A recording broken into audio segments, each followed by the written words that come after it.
Ito pang isang nakawan, nasa pool sa CCTV ang panloloob sa isang salon sa Las Piñas. Ang suspect dati pa nilang empleyado. Nasa frontline ng balitang yan si Dave Abuel.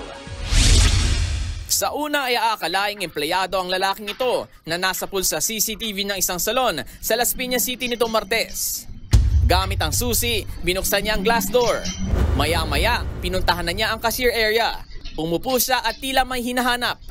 Nang makita ang susi, binuksan niya ang cash box ng salon. Saka kinuha ang pera.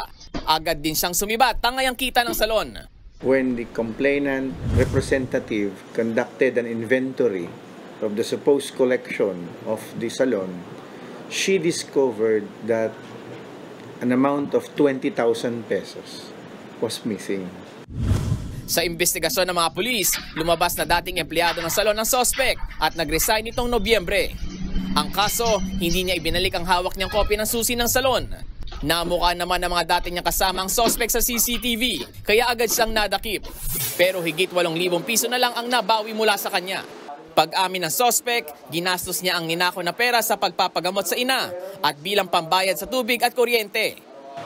Yung araw kasi na yun, kailangan dali sa ospital ng nanay ko. Hindi naman yung emergency, pero matagal na yun na kailangan niya ng mga laboratory. Kasi stage 4 cancer na siya eh. Wala rin ibang nagtatrabaho sa amin, ako lang. Todo sorry naman ang suspect. Babayaran na lang daw niya ang ninakaw. Hindi naman talaga masama yung intention ko, kaya ako masama yung intention ko, kinuha ko lahat ng makukuha doon na pera. Yun lang kinuha ko yung kailangan ko sana. Nagmamakawa, sorry po talaga, sir.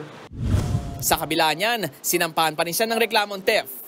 Nagbabalita mula sa frontline, Dave Abuel, News 5. Mga kapatid, Julius Babaw po. Huwag maging huli at maging una sa lahat ng balitaan. Para sa tuloy-tuloy na talakayan sa Frontline, mag-follow at mag-subscribe sa social media pages ng News 5.